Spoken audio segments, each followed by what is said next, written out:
by the energy here, it may almost seem like she's home and free. But the race is actually very tight. And that makes this a fascinating election because her rival Donald Trump has threatened to undermine, in his own words, the pillars of American democracy. Just imagine Donald Trump with no guardrails. Just imagine. It's scaring me. It's about 50-50 right now, and it's really 50. scary. It's scaring. Trump is someone who many people feel is a threat to democracy. And yet the polls just show both of them tied. It's crazy. We're coming out here, to spread awareness about the election and let people within the Muslim community know to go out there and not vote for Trump and not vote for Kamala, because both of them have been advocating for an ongoing genocide inside of Gaza. You think that could actually be a make or break thing that might make a difference between victory and defeat? It could be. There are a lot of Muslims, a lot of young people who this issue is a deal breaker, where they might vote for a third party candidate or not vote at all. And it's going to be a tight race until the very end. And we are the underdog and running as the underdog.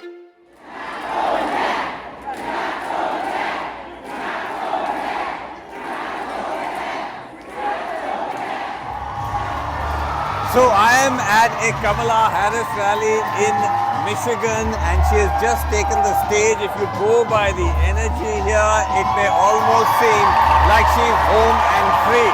But the race is actually very tight. And that makes this a fascinating election because her rival Donald Trump has threatened to undermine, in his own words, the pillars of American democracy. And to say nothing of the daily diet of disinformation and bigotry. They're eating the dogs. They're eating the cats. People from within. We have some very bad people, radical left lunatics. It should be very easily handled by the military. Now, we are journalists from India. We are not here rooting for one candidate or the other. But at the same time, we're fascinated by how, given the stark contrast between the candidates, the choices confronting voters, it's still a Kante ki Takkar.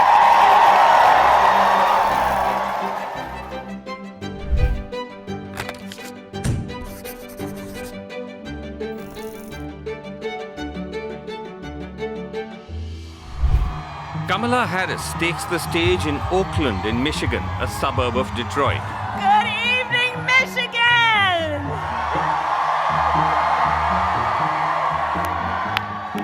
All right, thank you all. It is so good to be back in Michigan.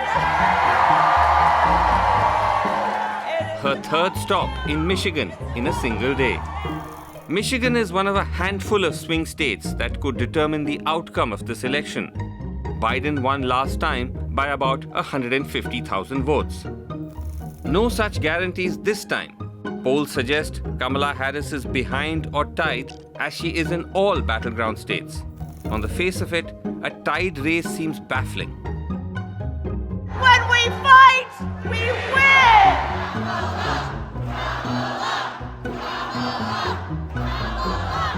At the Harris rally, the josh is high. President Kamala, she is black.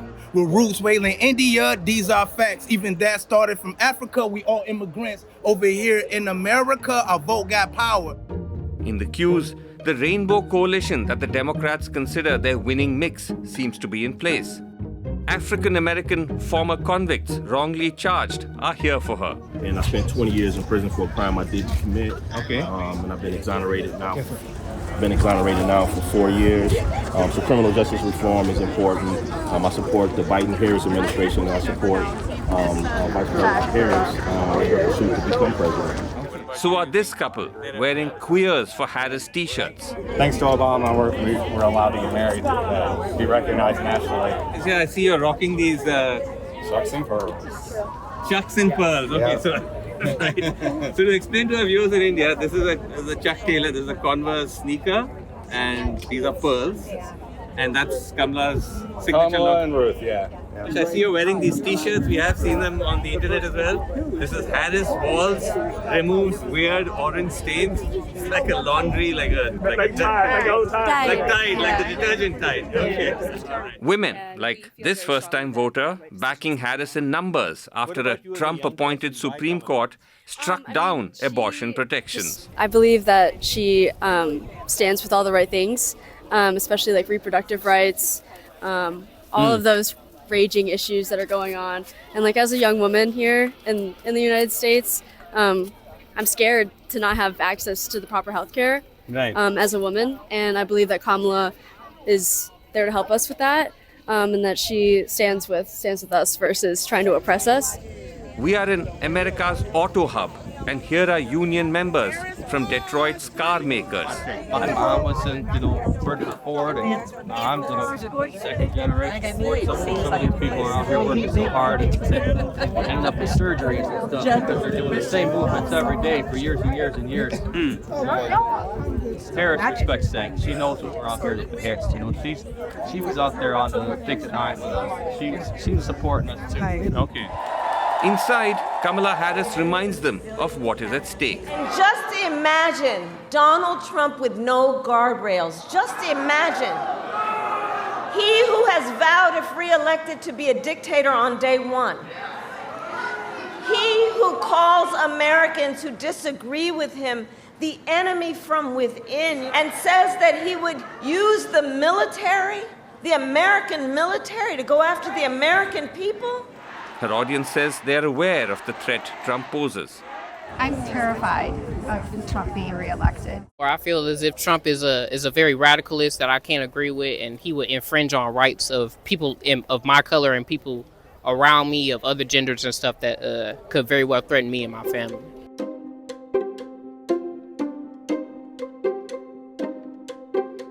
Awareness that Trump is a dictator in the making, check. Rainbow Coalition, check. Women, check. Crowd energy, check. Also check. Fundraising. The Harris campaign says it has raised a staggering $1 billion, over $500 million more than Trump, allowing her campaign to ramp up its grassroots outreach.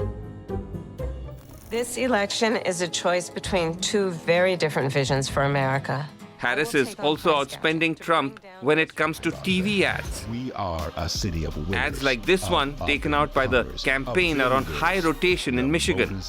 The ad is in response to a Trump blunder, telling an audience in Detroit that he will ensure other American cities don't become like Detroit. And so what Donald Trump doesn't understand, or care to learn, is that when he said our whole country will end up being like Detroit if she's your president, that he should be so goddamn lucky. I'm Kamala Harris, and I approve this message. So why then is she bafflingly in a dead heat with Trump? Trump is someone who many people feel is a threat to democracy. And yet the polls just show both of them tied. It's crazy. I don't understand it. I just feel like the Republicans are under a spell. And they need to wake up and understand that this man is bad for our country. I don't understand it. Here's what I don't understand. Kamala raised $1 billion. Can you even imagine the scale of that money? $1 billion can buy 3 Boeing 777s. It can buy Queen Elizabeth's holiday home nearly 7 times over. It can buy you over 25 weeks of holidaying at the International Space Station. Whereas for just $6 a month, you can support our journalism. $6, that's rupees 500. For 500 rupees a month, you get quality stories, videos, podcasts, and reportage, not just from India, but beyond. To contribute, log on to newslaundry.com/subscription or scan the QR code on your screen right now. Choose an amount that's convenient to you, click subscribe. It's actually that easy to make journalism great again. It's scaring me. It's about 50-50 right now, and it's really 50. scary. It's scary. When I've gone door to door, only 10% of people were Kamala Harris supporters, and it's really scary. There's a lot of Trump supporters right here, so we got to educate them because they're voting out of their own self-interest. A 50-50 race is all the more bewildering, given her high-voltage entry in July. when Kamala Harris replaced Joe Biden and galvanized a faltering Democratic campaign. Vice President Kamala Harris accepting the Democratic nomination to thunderous applause. I accept your nomination. We are ready for a president, Kamala Harris, and Kamala Harris is ready for the job. Just watch both their faces. He is clearly bristling with barely contained frustration. She's enjoying mocking and laughing at him. Taylor Swift, with 283 million followers on her Instagram account within the last 5 minutes, has just publicly come out in favor of Kamala Harris and Tim Walz, saying that she will be voting for them. More than 200 Republicans who worked for both former President Bush's Senator John McCain and Senator Mitt Romney have endorsed Vice President Kamala Harris for president. The surge of support reflected in the polls. In July, Trump was ahead of Biden. By September, Harris had a 3-point lead over Trump. That gap has now closed. In late October, the Kamala Harris official site, no less, carried a stark message. We are falling behind. Enough is enough. Enough is enough. At the rally, she acknowledges her underdog status. And it's going to be a tight race until the very end. And we are the underdog and running as the underdog. From frontrunner to underdog. To understand the Kamala Paradox means leaving the bubble of the rally and to seek out America's undecided voters. Like Mark from Michigan, who says he's no Trump fan but hasn't decided on voting for her because of a lack of clarity on her plan. I haven't made the decision yet. Okay, why is but that? I won't be voting for Donald Trump. Donald Trump. Mhm. But like you mentioned, you're still figuring out who you'll be voting for. Right, I only have two choices. But given that you just said that it is two factions and there's one that's trying to go backward, what's sort of still keeping you on the fence? I think policy right now. So with Harris, you're not resonating with. I see some good policy, but not a full description of what's the plan, Right. what her plan is. Right. That's what I'm waiting for. Right. And she's only got 3 weeks to do it. Where we build what I call an opportunity economy. So Kamala Harris says, in fact, she has a plan centered around benefits to middle-class Americans. under my plan, we will deal with things like bringing down the cost of housing. We will help entrepreneurs start and grow a small business. My plan will also give middle class tax cuts to 100 million Americans, including $6,000 during the first year of a child's life, because here is where I'm coming from. William from Texas tells us he's heard of her plans but is undecided because of rising prices under Biden and Harris. The economy is probably one of the big items for me. I would say that's probably the biggest one. Right, and the economy, because just for context. Just with inflation, and it's hard because I know things used to cost a lot less just a few years ago, and it's just become harder for a lot of people, not just me, but people that I know. Sure, people are hurting financially. But what if the argument that the alternative is Trump, a threat to democracy? I don't believe that. No. Yeah, I know everybody gets excited on both sides. Right. And with our family, we do have quite a few people that are on both sides, whether they're Republicans or Democrats. Personally, I don't believe that it's going to affect our democracy. If Trump I think wins? we're strong either way. Whether Either way. Trump wins or Kamala, I feel like it's what we do in America. We vote. We get to do this every 4 years, and so I don't see this being any different. Worries over Biden-Harris's handling of the economy or Kamala Harris's vagueness might be legitimate reasons for American voters to still be undecided. In normal times, with normal choices. Trump, though, with his multiple red flags, is no normal rival.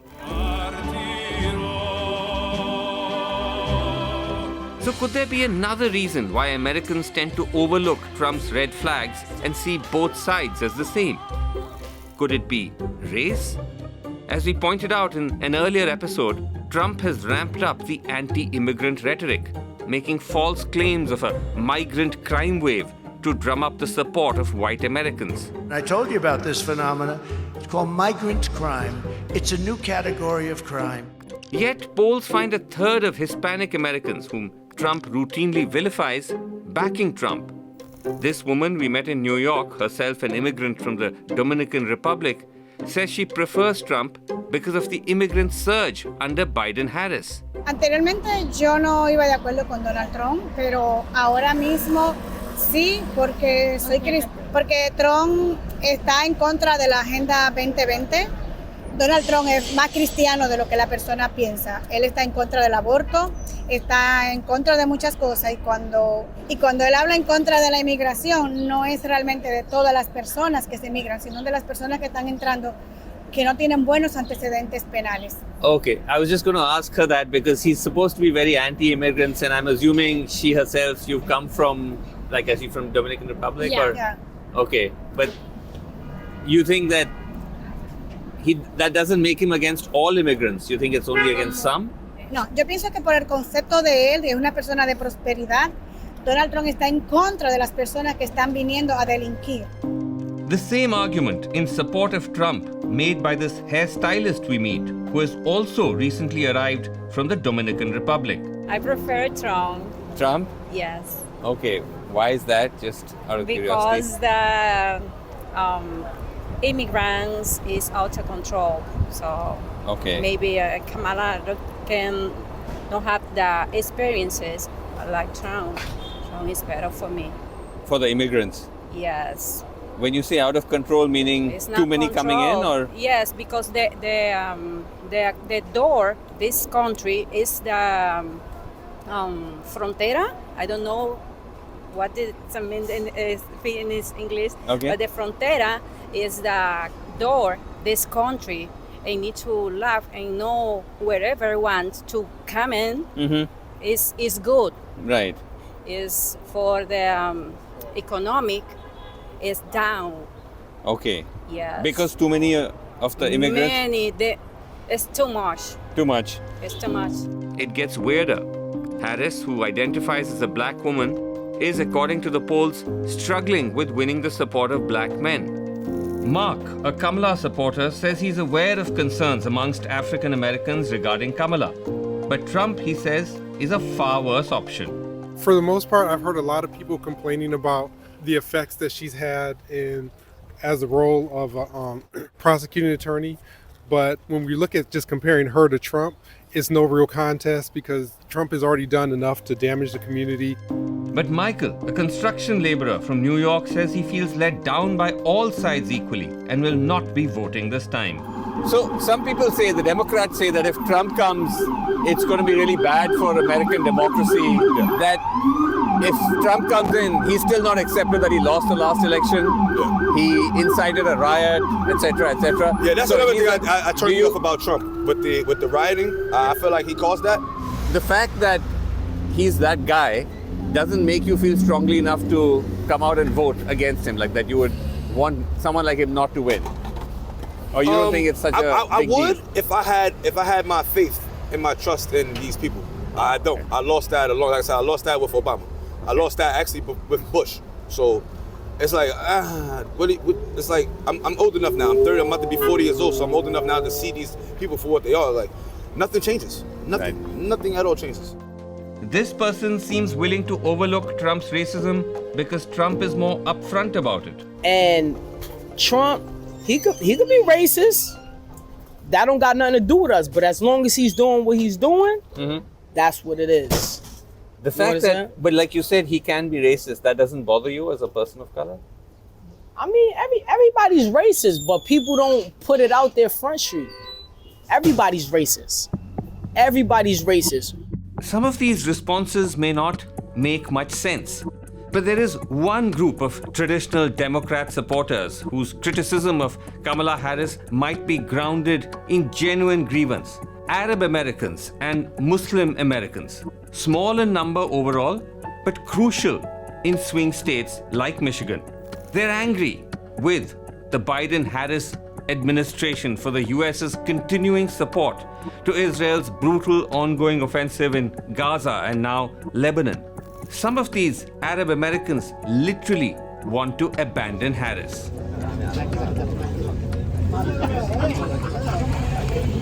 Mahmoud Muhaysin is a volunteer with the Abandon Harris movement, handing out flyers after Friday prayers outside a mosque in Dearborn, Michigan. Dearborn has amongst the largest concentration of Arab Americans in America. Their votes helped Biden win in 2020. Now, groups like Abandon Harris are calling for a boycott of both candidates, a call that is expected to largely hurt Kamala Harris. We're coming out here, to spread awareness about the election and let people within the Muslim community know to go out there and not vote for Trump and not vote for Kamala, because both of them have been advocating for an ongoing genocide inside of Gaza. Okay, and in that regard, you think both are the same? Yeah. Kamala and Trump? Yep. Two sides of the same coin. Okay. Even though some would argue that when it comes to Muslims, when it comes to the Middle East and the Palestine question, Trump has been much stronger, like he's been much more pro-Israel.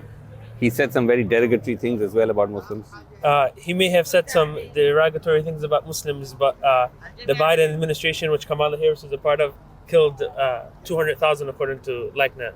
So, I mean, if you want to tell me words are more harmful than killing, then I guess you can say that, but I'll continue advocating for what I advocate for. Those concerns resonate with ordinary residents of Dearborn. Confusing and disappointing. None of the candidates really, is pro-Arab or pro-Muslim, and they both have bloods on their hand, and so it's going to be a very difficult decision. Aware of the backlash, Kamala Harris at her rally brings up Gaza at the very start. I know this year has been very difficult, given the scale of death and destruction in Gaza, and given the civilian casualties and displacement in Lebanon. It is devastating, and now Sinwar's death can and must be a turning point. Everyone must seize this opportunity to finally end the war in Gaza. Generalities at this stage will not cut it, says Ilhan Omar, a leading Democrat congresswoman, a Muslim, and someone who's been pushing her own government to enforce an arms embargo on Israel. She says the Gaza conflict could cost Kamala Harris the election. I mean, it is a huge blind spot, and one that needs attention from Vice President Harris, not just in rhetoric, but in policy proposals.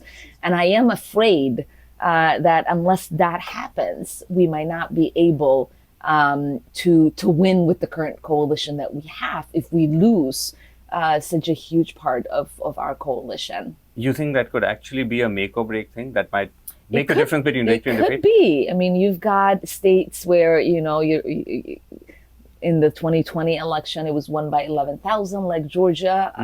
And certainly there are a lot of Muslims, a lot of young people who this issue is a deal breaker, where they might vote for a third party candidate or not vote at all. This election is about hope, inspiration, aspiration, and yes, repudiation. It's all of those things because we have Kamala Harris at the top of the ticket. If there is one group of traditional Democratic supporters that are excited, it is Indian Americans, gathered here at a campaign event in Michigan alongside other groups of color.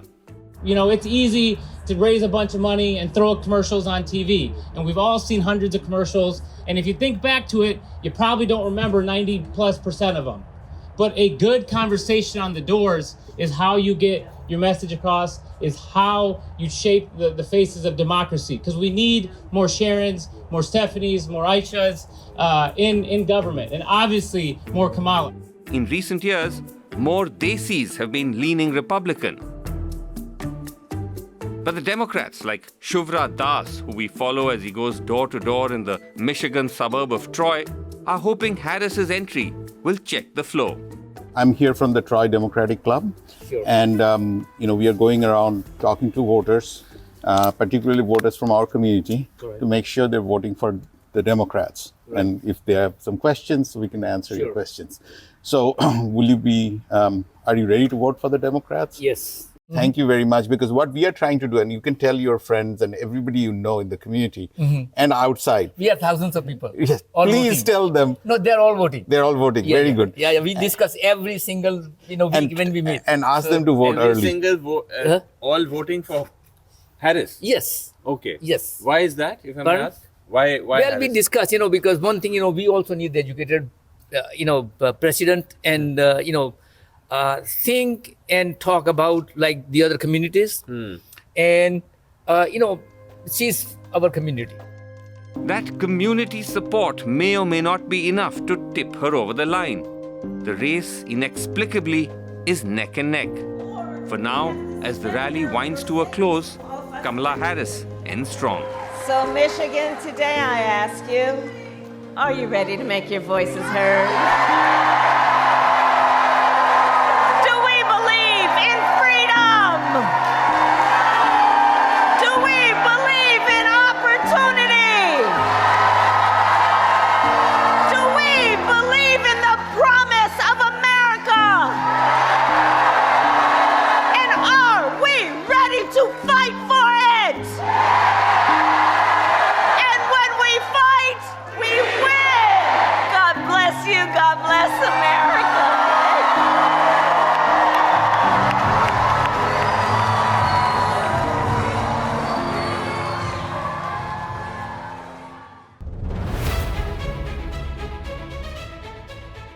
I'm in America to report on one of the most high-stakes elections in its history. Similar to a high-stakes election we just had. Remember, democracy khatre mein hai, constitution khatre mein hai? Well, that's what Donald Trump's rivals say will happen to America if he comes to power. Watch our reports from inside the election that could change America forever.